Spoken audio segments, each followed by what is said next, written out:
Hey guys, Romie here, so please like, comment, subscribe. This is my review for Haves and Have-Nots, Season 5, Episode 19, Haunted by the Surname. Now, Tyler finally gave us what we want. How long have we been asking for? Anyway, it starts off with Candice. She's still talking to Charles, and Charles is trying to pin this whole thing on Benny like I said he was going to, and Candice, to my pleasant surprise, it's pretty sad that I have to phrase it that way, she says, that's my brother. How dare you think that I would be okay with you even possibly going and flipping the script on me like I'm just some, like I'm just a scourge of the, like I'm just complete No, Candace said, no, what you're not going to do is you're never, ever going to disrespect me by saying that I would go and be okay with flipping on my brother. You need to find something else. He said, well, you were willing to go and to put your brother in harm's way by forging his name on the bank loan. I said, oh my God. And so he just knows everything. So do you know what type of panties she's wearing? He said, well, I didn't get to there yet. Maybe. I'm thinking, you guys had sex. How do you not know what Anyway. So she tells him to get out. She needs some time to breathe. And this whole time, I'm just thankful that Candace finally got some morals. The morals showed up today, and they showed up and showed out in that moment. And then they kind of went down by the wayside a little bit later on. Then we get to this whole Wyatt scene. I'm like, oh God, Jesus. And they dragged it out. Here's the synopsis. Wyatt wanted to be a fireman when he grew up, but his parents said, no, that's dumb. Why don't you go and be a businessman like your grandfather? Go and take over the business. And he didn't want to do that. He had to go to different private schools, and he just felt like his parents had his life mapped out for him. And Anna's looking at him like, yeah, I understand that that's hard, but there's more to it. And he doesn't want to talk about that. One of the things he doesn't want to talk about is Amanda. We get it. Look, I said thank you for someone bringing up Amanda, because right about now I would take her and the mental issues that she was going through over the lot of you at this point. So he was really close to his sister. He really loves his sister. That's why it's hard for him to talk.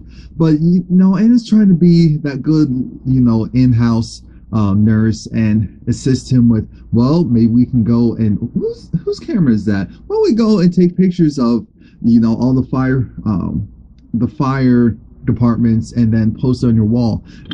Why he's thinking he can't be a fireman because of his past. She said, you never know. The doctor has some great connections. And I'm thinking, Lord, this is taking way too long. Anna's going to be moving in, which I said, Lord, that's going to be a problem. And I don't know. I don't know if it's because you're going to fall in love with Wyatt, or Wyatt's going to fall madly in love with you and it's going to become an issue. But one of those lines are going to be crossed. What matters most about this scene, though, is the fact that Wyatt gets a call and he learns that Jennifer is dead. And the new DA is saying, oh yeah, we just want to bring you down here for questioning. Wyatt said, no. Come here. Oh wait, Wyatt, what's wrong? That's what Anna's asking him. It's nothing good. They want to question me. Well, should we get a lawyer? I said, wait, I didn't do anything wrong, so why do I need a lawyer? I'm thinking, Wyatt, you can't be this dense. You cannot possibly be this dense. Actually, he can. I mean, look at who we're talking about. So then we'll move on. We're down at the police station, and the nerve. This police officer says, oh, yes, Miss Young. Yes, no, I'm sorry, only the grandmother can come in. I said, excuse me, the grandmother? Veronica went and lied and said that Hannah was the grandmother. Sorry, I had to kill a bug. Ugh. The grandmother, and just like, no, I'm sorry, I meant the mother. Side note, guys, I'm sorry, I forgot about this. I'll be on vacation. I'll be all far and away. No, I'm just kidding, but I will be on vacation, so next week's video won't be up until at least the 27th, maybe the 28th or 29th, depending on how backlogged I am with getting caught up with everything else. So I just wanted to put that out there. And again, please like, comment, subscribe. My name is Romie, if I didn't already say that stuff. While Hannah and Veronica go to talk to Benny, Katherine is left alone with Mitch. And so then she's doing 20 questions. Oh, so how long have you known Benny? 10 years. We've been cool bros. Well, what about Hannah? I guess you've known her for a long time. Well, she would come to the baseball games and stuff. Oh, really? Oh, okay. So Malone. Well, that's my last name, but I'm just Mitch. I'm a Don in this. I'm just Mitch. She said, oh, okay, but your name precedes you. No, it's Mitch. Well, anyway, someone like you look like you have many talents. And who knows? Maybe we could work together. Yeah, I'm a Hartwell. I think that's what she said her last name was. So our families, they ran the same circles. We used to do some dirt together. So why not us? So she puts her hand on his thigh. I'm looking at this like, oh no, this can't be real right now. He's looking at her like, stop it, stop it. Well, initially he was playing along with it. I was like, oh, what can we do? Well, I can pay you. Really? You got like that? Oh yeah, I got like that. I can give you the hookup and all that. If you just go willing to work for me, put in them extra hours in the bedroom, then we can be down. Mitch had that look of, so the joke's over, right? So we're just playing around, right? She looked at him like, what joke? He said, wait, what? This is real? This is real? He got up and said, no. Katherine goes and whispers, well, he doesn't know what he's missing. Her like, oh God, Katherine is unstable. I get where Amanda gets it from. Amanda never stood a chance. I'm sorry. She never stood a chance. Now we see Benny gain the 20 questions from Hannah, and Hannah just wants to know, did you kill him? Did you kill him? Why are you in here for? I mean, they already told you why you're supposedly in here for, but what did you do? Did you do it, Benny? Did you do it? Did you do it, Benny? Did you do it? No, I didn't do it. So then she says, all right, I believe you. So then who did it? Because someone did, because they're saying a man was involved. Do you know who did it? Benny looks over at Veronica. Veronica's like, yeah, do you know who did it? No. And I don't know why I'm here. Well, so what else is going on? Eventually, Benny lets it be known, I don't know why I'm here. They asked me 20 questions about Quincy.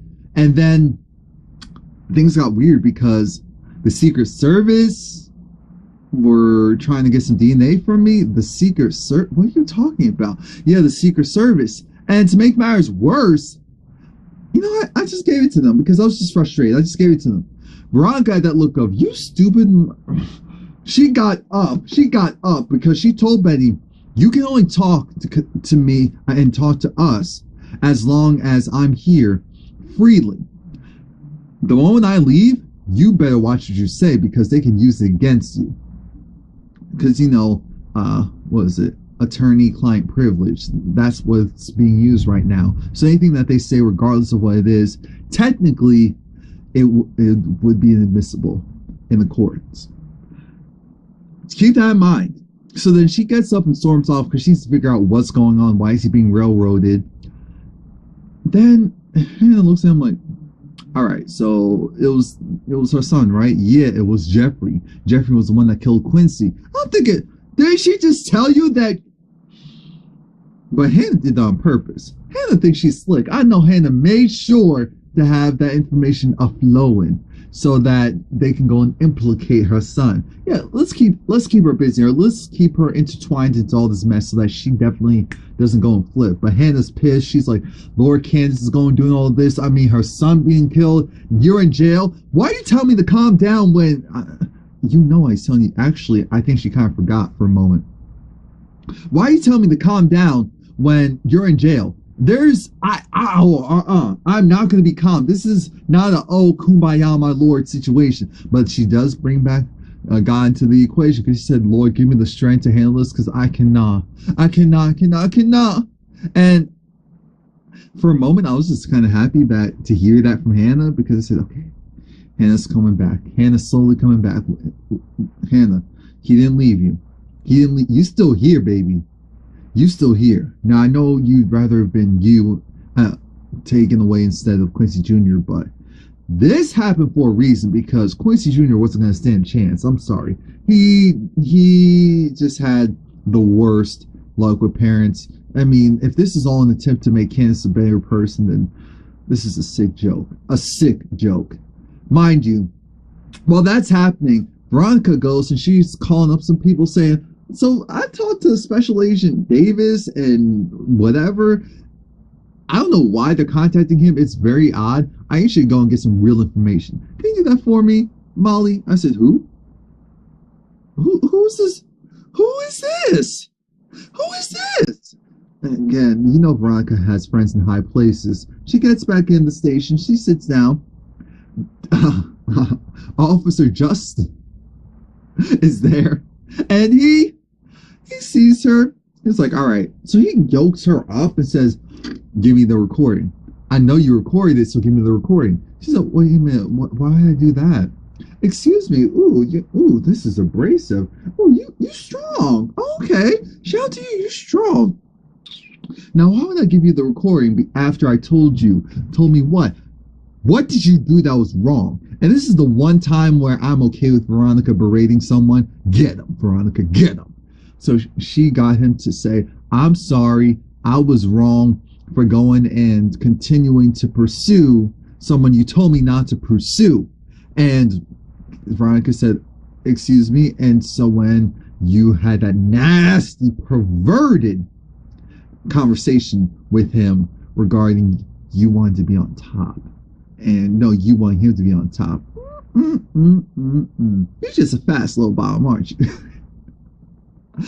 Oh, Veronica. But then Veronica said, oh, honey, you're just so sweet like strawberries. Just like strawberries and clouds. Oh, you're just so precious. Because then he flipped it up when he realized he couldn't go and be, ooh, bad cop. And he said, please, I'm so sorry. I'm so sorry. Just please give me the phone. Just give me the video. Just delete it. I'm thinking she could have a million copies right now. Hello? It's called copy paste, copy paste, copy paste. Drag paste, drag paste, drag paste. Come on, Justin. But then he said, all right, but are you going to tell my wife? I have court in the morning. Of course I'm going to tell your wife. Oh, that's the first thing I'm going to tell her. Trust and believe. And no matter what Justin said or what he did, she said, I'm still telling your wife about what her husband likes to do and who he likes to do it with. Let's see how she feels about this. Let's see what type of case that she's going to try against me after this. Trust and believe. Trust and believe.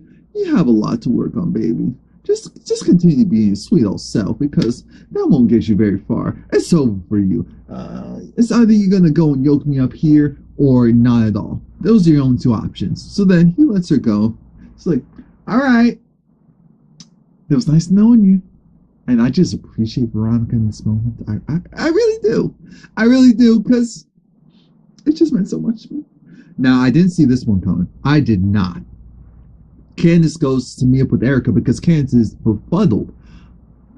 She's not telling Erica who, what, where, when, why, how, but she lets Erica know that this Mark, this high-powered Mark, she thought she had him. She put it down on him, and then he even told her that he was the best she ever had. But then things take a turn. He's weird. He's like Jekyll and Hyde.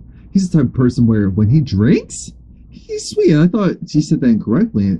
But no, she said, yeah, when he drinks, he's sweet. When he's sober, he's a monster. Actually, and I think about it, I'm sure I could rattle off a couple of people that are probably like that. But she's just saying, okay, so what's the real problem? He knows everything. The murder, Quincy, yeah. And that he knows all of it. I don't know how, but he knows it, but I don't know what to do, because he kind of gave me an ultimatum. He said he can make it go away. Okay, then what's the problem? He told me that he would blackmail Benny, and I said, Erica, you have two options. Don't be stupid. Don't be stupid. Yep, she's stupid. Yeah, your girl's stupid. Because then she said, well, is that really about... Ow! Jesus. Ow! And I felt that. I felt that slap. Candice took her whole hand, cocked it all the way back, went forward, hit Erica so hard, she bounced. onto that bed and plopped right back up and had that look. Candace had a look of, I'm going to kill you. I'm going to bury your body. Because Candace told her at one point, you know, I don't have a problem you throwing you out of this window and making sure you're dead afterwards. I don't have a problem doing that. You better watch your position. Remember, when you used to work under me, you were my bottom B. You were that one that you weren't making much money. I mean, you were more work and hassle than the income that you brought in. You were trash. Don't ever forget your place. You got it? She was like, yeah, of course. Yeah, of course I got it. And then Candace switched up like, oh my God, I'm so sorry. I know I'm just so stressed and doing all this mess. But, and she said, no, I get it. I'm thinking Erica. Ooh, now you're acting because I know you want to kill her. I know you want to kill her. I know it. I know it. You're keeping calm because what you really want to say is, if you hit me ever again, I'm going to get my... Dude, he going to run up on you like he ran up on your... Oh, Jesus. Too far. Too far and too soon. Too far and too soon. But mind you, Candice says, you know what? Here's my problem, Erica. I can't trust you because that yellow dress that you said that I couldn't have, it reeked of really cheap hood cologne that only one man I know wears. War. She said, war? No, you know I don't mess with him. You know because of the past and history that I don't mess with that dude. Not at all. She said, you sure? Yeah, I'm sure. You sure? Yeah, I'm sure. You sure? Yeah, of course. All right, here's how this goes. I need a new dress. Oh yeah, take whatever you want. All right, cool. Thanks for the conversation. Watch yourself. I'm looking at this like. So then as soon as Candace left with the new dress, Erica ran into that bathroom because David could potentially be back any moment. Remember, they have an open door policy at this point. And open door, open legs. Erica calls up War and says, she's here. Who's here? Candace. I know. Yeah, she's here. I know. You just told me that. So what are you doing? Where are your boys? Cool. They have to be here. We're doing some stuff. We're making things happen. Look, we have a lot going on right now. I can't have them go and help you out right now. She hit me. She what? Yeah, she hit me. Girl, you're still alive. Yeah, that's not the point. She hit me. So you need to go and get your goons here to kill her. Kill her now. You know that fake sympathy I partially felt once hearing that her son was dead? That's gone. I want her dead. I want her dead. Okay, don't worry about it. We got it. So then he said, I have to go. Girl, I'll call you back. Whatever. He hangs up and then he tells his goons, all right, so what's good? We found them. Found who? We found the restaurant. They're going to do some stuff at this restaurant. Let's go. I'm thinking, wait, what? Wait, what? He can't be after Jim. Or can he? No, I'm trying to figure out who is he after. It just doesn't make any sense. Because he doesn't know that the Malones are after him. Or did he get a signal? Someone let me know what that, because that part confused me. Now back at the police station, Catherine's trying to tell Hannah, yo, we have things to do back at home. We have to go home now. Because she said, no, I'm going to wait here. And then she realized, oh my God, the funeral, and doing all of that. So then she agrees to leave. She drove separately, so she left before Katherine. We see George, Special Agent, Lawyer George. He comes in and says, well, hi, Katherine. Here's what's going on. We found Jennifer Sanders' body. What? Sal's body. What? Yeah, she's dead. And we have some questions to ask you. Wait, why me? Because Katherine was doing a good job, like, even though we know she didn't like her, so she didn't do too much. And Veronica's in the background lurking, like, you say the magic word and I'm ready. So then George was questioning her and saying, well, we know that you were the last person to see her because we tracked her car GPS and her phone, and the tower's pinged right by your house. So we have some questions. Now, mind you, remember, there's a note that says crier victim, so that also helped them out immensely. Let us not act like they had their act right. Come on now. But here comes Veronica saying, excuse me. Where's your warrant? Where is your warrant? No, none. You don't have one? I can get it granted, Veronica. Sure, then do it. Veronica, we don't have to go through this process. I'm representing her, so of course you do. Well, you represent a lot of people. You're right, and I'll win. So guess what? Get your warrant, and then maybe we can talk. Maybe. I said, Veronica, do your job. So then Veronica tells Katherine, look, we need to meet up at your house in 15 minutes to handle some business. Okay? Okay? Remember, she moved out of her house. Jim's still in the house, so to speak. Then we get this weird scene. This weird scene between Melissa, who's there not hooked up to anything, even though she just tried to commit suicide and her levels should be out of whack. All right, and Melissa is over it. She doesn't want to talk to Jeffrey, and Jeffrey's just so apologetic. He's finally calm, copacetic. Kumbaya, my lord. No, I'm so sorry. I'm so sorry. I'll ask you or whatever. And she says, that's great, but my father's still gone. There's something you can help me with. And comes her mother. Her mother is atrocious. She's an atrocity. Now I understand how and why she's friends with the one, the only Veronica, because this woman is evil. Doris is evil. She talks about, I mean, here's how this goes. She said, oh, you have this attractive man. Does anyone else wonder if Melissa's gay? I don't know why. I don't think she is, but I always felt like maybe that could be an angle because her mom lets her know that this is her third suicide attempt. Both of them were when she was a teenager. And I'm thinking, well, we see that you're a terror, so even though that's not the answer, and that's all I have to say. I'm not gonna go, and yeah, but Doris, she's evil. She is Veronica. She's like a broke version of Veronica, or maybe just lower middle class Veronica. And I said, oh my god, a less powerful Veronica, and she's still the worst, because then she said, oh yeah, Jeffrey, I know who you are.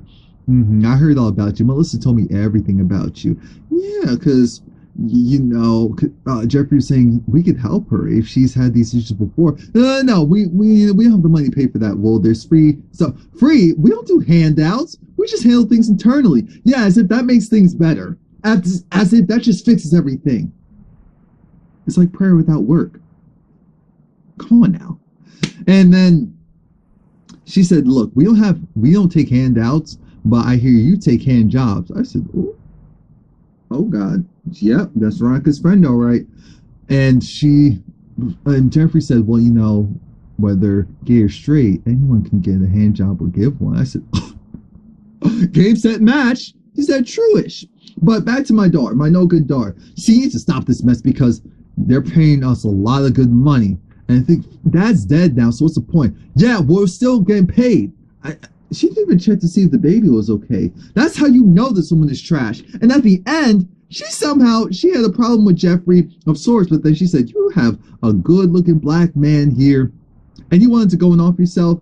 Like, look, at least you don't have Methuselah as a significant other. Get over yourself. Get under him. Keep it together. Get it together. You look atrocious. All right, bye. And then once she goes, she's like, oh, yeah, and it was nice meeting you. I said, excuse me, you insulted me, but you're saying it was nice meeting me? Anyway, Melissa said, see, now I had two of those to deal with. And now do you guess? Like, yeah, it's still not the answer, but I can understand why you felt hopeless. I see that now. I do. I do. I need you to leave because you're not going to help me, but we can work. I'm thinking you two could have worked together. But Jeffrey, you can't articulate that. You're supposed to be smart. You can't articulate that? Really? Really? Speaking of articulation, Candice finally finds out that her son is dead. It's about time. About time. In comes Charles. You can tell that he's serious. Landon, who doesn't like Candice, but has this look of, oh my God, I can't believe this. And Candice is thinking, oh, so you're still trying to convince me to go and do it on my brother? He said, no. This has something to do with your brother. Oh, okay, then what's good? Candice, you might want to. Your son. It's about your son. I was doing this speech on, gun violence, and there was this child who recently got shot. It's your son. If you did something to my son, trust I'm going to destroy you right here, right now. I said that same energy you have, Candace, is the same energy you should have had to been by his side. Anyway, so then we move forward. He says, no, he was shot. And she was like, really? Yeah, and what is he okay? Is he going to make it? No. And then Tika put on some of the best acting I've ever seen from her, period. Oh, especially since now she has a child. Oh, okay. Yep. She went off. Internally, you could see the actual pain on her face, just like gasping for air, just not knowing what to do. Because, like, what do you do? At one point, she was just, like I said, trying to catch her breath. She crying, the tears wouldn't stop. She was trying to make them stop. And the fact that those men really couldn't get out of the way, like, excuse me, I need to have my breakdown. Go. But she finally knows. And then that last scene was Veronica. She's a pyro. She is. She's a pyromaniac. She told Katherine, we need to burn down your house. She got the gasoline because she had that in the trunk ready to go. And they did it because they said, we can't have any evidence. I'm thinking, your house burned down and now you're witnesses. So it's just that bad where you just need to destroy the evidence versus looking clean.